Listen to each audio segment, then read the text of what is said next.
So being a kid is one of the most interesting times in your life. You didn't have to worry about much responsibilities. You get to kind of wake up, go to school, hang out and do stuff, get some nice toys from your parents.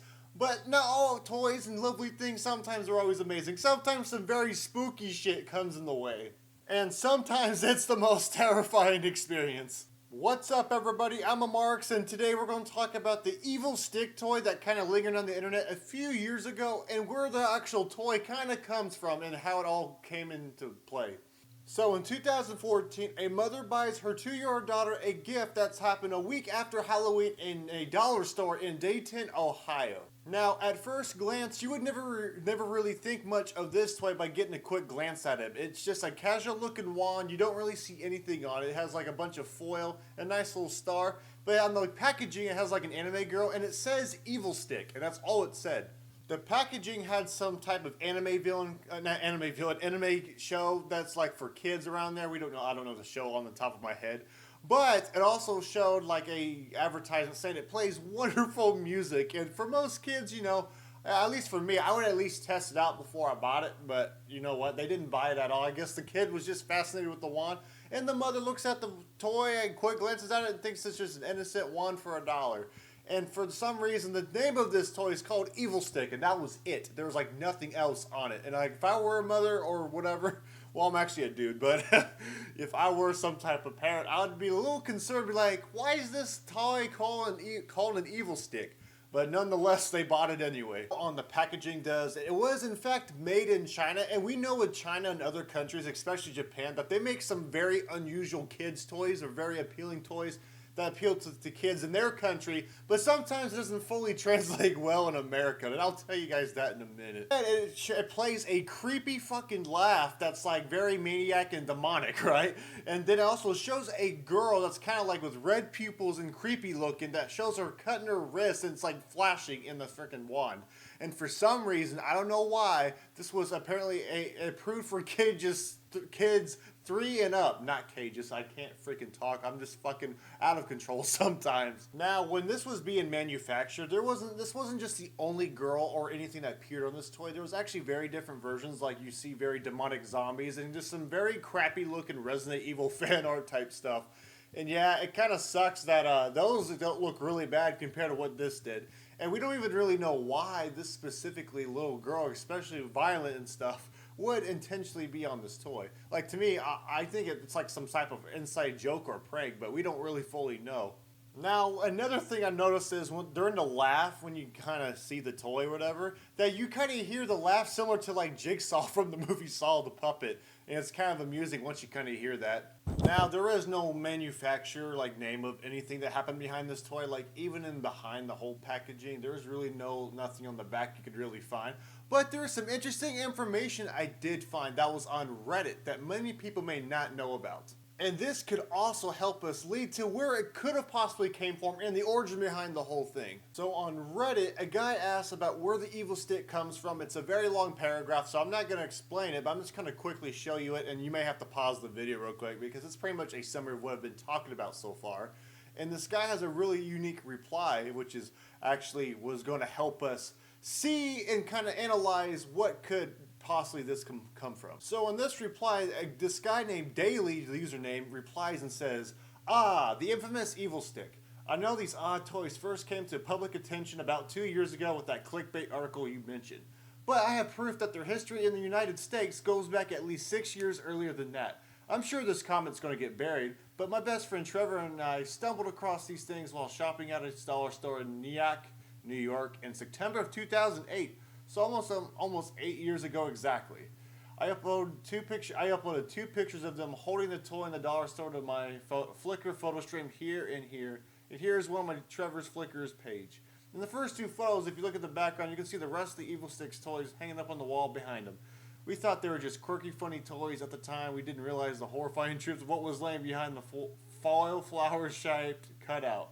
Perhaps it's worth knowing that the dollar store is where we found the Evilstick was owned by a Chinese family, and most of the toys and products sold in the store were Chinese imports.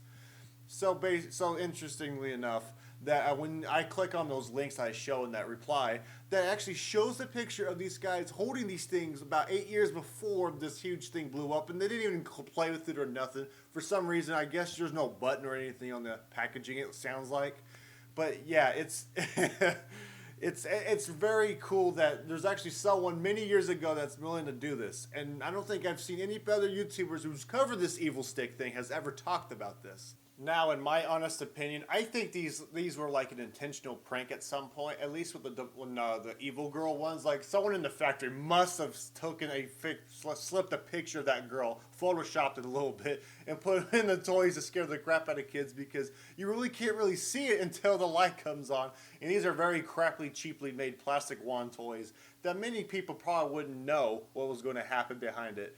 But I also think that. This was also kind of a blown out of proportion article. Like, the mother could have easily just not bought her kid that wand because, yes, it looks very innocent. But like I said earlier, it's just so weird that the CAA wand named Evilstick and not even question be like, why is this named Evilstick?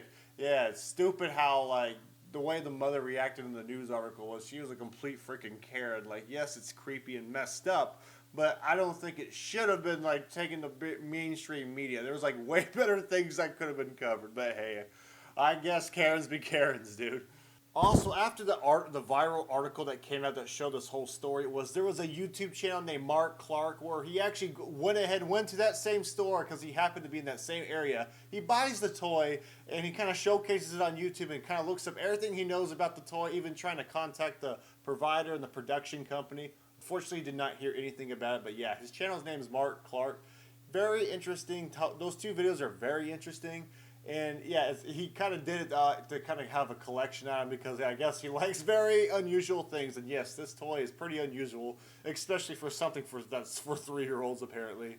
And what makes this really kind of funny is that shortly after this guy stops making videos about this wand, that people were claiming that he died, that the wand was cursed, that anyone who came across it was cursed and shit. And I'm just like, bro, come on, dude. Like, yeah, cool, creepy pasta's cool, but god damn it, dude. Like, you gotta be really delusional, freaking stupid to really think that a stupid made of plastic wand is a curse, dude. Maybe that's how the Beyond picture happened, dude. It's like a fucking Fantasyland movie where, you know, dude makes a toy, he puts something in, it's like Indian in the cupboard, it comes alive and it kills everybody. But nah. So stupid, but hey, the internet is funny sometimes. Most people are probably wondering is where did the girl come from and why, and where does the picture originally originate from? Because it's got to come from somewhere, right? Well, his name is Butch Ludwig, where he pretty much takes girls, puts makeup on them with horror artifacts, takes photography pictures of them, and uploads them on his website. And it's pretty cool because he has multiple showcases of this. And also, he also has a website name called, butchludwig.com. Unfortunately, it's not secure and it's extremely outdated, so it's not very good. But it does, at the time, show a bunch of stuff. And sadly, there is no updated images about, like, the art of his work or anything. And I don't think, he didn't even really come out and say anything either. It's kind of sad. But yeah, this thing is just so unusual and out of the ordinary. I do like the name, actually, though, Evilstick. Like, that could be, like, a punishment toy where you could, like, have a wand. Like, say this pin right here I have right here. It could be, like, this is the wand, right? And you could, like, go up to somebody and be like, wha-pow, wha-pow. Or, have, like, if their kid acted up or some shit. And then you, like, they act up. You go, watch out. And you have that demonic laugh playing. Oh, bro, I'm so mean. But, yeah, I don't think I'd be a good parent. But anyways, yeah, that's a cool name, I think, for a stupid kid's toy. Anyways, everybody, thank you guys for watching today's video. I hope you guys enjoy this video. This topic was very odd and weird, but hey, I love covering weird shit on the internet because I think it's fun to make. And it's also very entertaining to you guys, so it's like a win-win. Also, I really hate to point this out, but this whole month has been awful with me for, like, my lips because for some reason, I'm not sure if you can see, like, they're a little chapped. I had some chapstick on it. Oh man, they make my lips look so red like I'm wearing lipstick. I almost look like freaking Ronald McDonald or something. If you guys enjoy my content, make sure to leave a like. If you really enjoy it, make sure to slap that subscribe button. We're getting close to 6,000 pretty soon. We're almost halfway there, which is kind of cool. And I'm excited for everything that's going on. Also, Thanksgiving is today during the time of this recording, so anyone that's celebrating Thanksgiving, I guess happy Thanksgiving to you guys. I definitely got some more morbid curiosity and more weird internet finds coming to you soon. So I'll see you guys in the next one. Peace out.